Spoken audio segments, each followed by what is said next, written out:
Hello and welcome to the channel.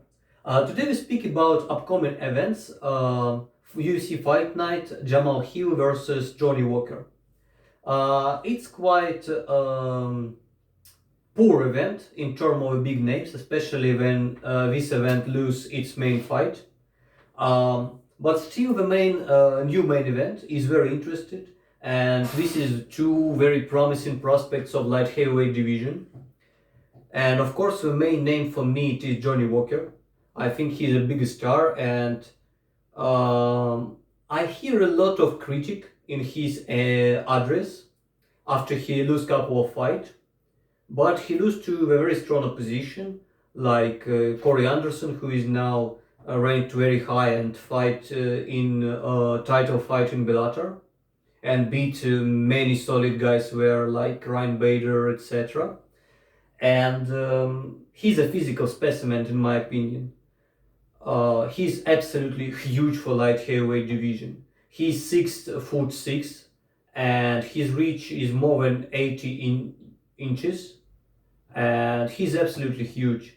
He's taller than Alexander Gustafsson, and besides of that, he's thick. He has a lot of muscles. I don't know how many weight he's cut, but he's really big. And consider what? He has cardio. He can fight 5 rounds. We saw it against Thiago Santos. Of course, it wasn't too intense fight, and there is no grappling exchange during that fight, but still, he has a good cardio. Not a great cardio, it's not a weapon for him, but it's not like his weak side. His cardio is good enough. And plus to that, he has a very great explosiveness. He can jump up with a flying knee, he can short elbow straight to sleep for his opponent, and he's really great athlete. He has extremely strength body, extremely big body, good cardio and explosiveness. So physically he's as gifted as anyone else. He is very similar in my opinion to Michael Pereira, 2 divisions lower, but very similar. Of course, if we talk about his technique, it's obviously that he has wrestling disadvantage, and now he is very poor in this department. But what we saw it in Krylov fight. Krylov is a karate guy and he's a striker himself, but he's able to dominate it on the ground. But what I expect in the future for Johnny Walker, first of all, he will develop the skill set in wrestling. Not a great skill set, but some defensive skill set, he will definitely improve. It's the first point. And the second point, his strength, his size. It's very important in the grappling department, in a wrestling department. It's much harder to dominate the guy, to take him down consistently, if he's bigger and stronger than you. And I think in heavyweight division, in light heavyweight division, he's bigger and stronger than most of the guys. Except maybe Alexander Rakic, who is huge as well, but he's not going to wrestle him as well. And Jiri Prochaska, he is quite the same size, but again a striker. But all other guys who is going to wrestle way smaller compared to Johnny Walker, and considerably smaller. And if you, for example, look at Ngannou last fight, he was very successful in a grappling exchange, and I think he capitalized on the strength and size that he has. Even when he's tired and he doesn't have the speed anymore, the strength is still there because of his size, and he's able to rely on that. And I think that Johnny Walker, in the future of his career, can do the same things. And I still expect that he's maybe a future champion. Yeah, I believe in that guy. I lost a lot of belief in him after his fights against Thiago Santos. Because Thiago Santos, honestly, is not an elite level striker. Not an elite level fighter, but elite level striker. Very polished, but quite small for the division because he's moved up. And he's able to beat Johnny Walker on his own field. But I think Johnny Walker didn't go in this fight. He can't do something reckless. He was too calculated, too aware of the power of Thiago Santos. And yeah, it's given me some concern about a golden belt for Johnny Walker in the future.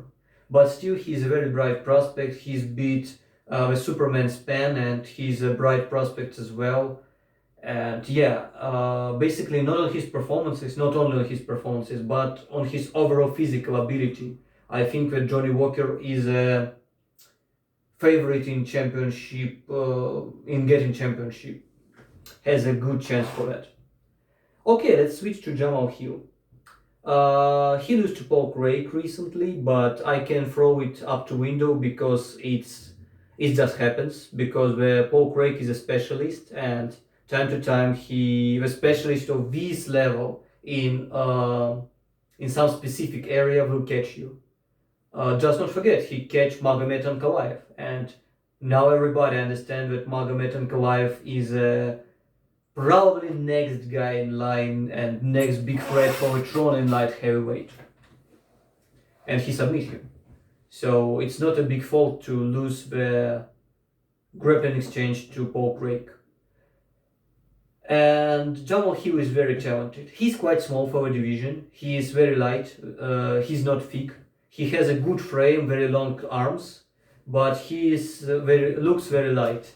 He hasn't got a lot of muscle. Maybe in the future he add some muscle weight to his frame, and it will be good for him. But he has a great speed, especially in the boxing. Obviously, he's not a wrestling guy. He's a striker, and his striking is excellent. Especially his straight power punches. It's ridiculous. The speed of that, the power of that, the precision, everything is quite excellent. So what else I want to talk about? I think that if you try to compare both guys, we don't expect the 5 round fights. There is a high probability of knocks out because they are very polished striker. Both have a great power. I think that it's close to 50-50 in the stand-up department, but slight edge to Johnny Walker because he has an advantage in diversity. He can kicks better than Jamal Hill, I think. He has very good flying knee and things like that, some explosive movements, some striking on the break of a clinch. And overall in the fights, I give advantage to Johnny Walker because he's stronger and bigger. And it is a big factor in a grappling exchange. Because I don't expect they both gonna grapple because they are very poor wrestlers, but if it will be clinch or something, some close exchange, I think Johnny Walker will have an advantage because he is bigger and stronger. And when the skill level of both are not so high, I think this will be critical. The size and the strength of Johnny Walker. And maybe clinch game will be very suitable for him. So overall, in these fights, I lean to Johnny Walker. But they both has a great chance to knock each other out. And I don't expect a full fight. No chance. Oh, of course there is some chance, but not a high chance. So it's all for the main event. If we talk about the rest of the card, I think it's not so interesting. At least personally for me, I will definitely see the heavyweight fight, Porter and some other guy, but it's not a huge event. Probably Hakeem Buckley versus Abdul Razak Al Hassan, but still, the guys like Hakeem Buckley have only one chance in his life, I believe, and he already used this chance. So now to try to watch him is not so interested.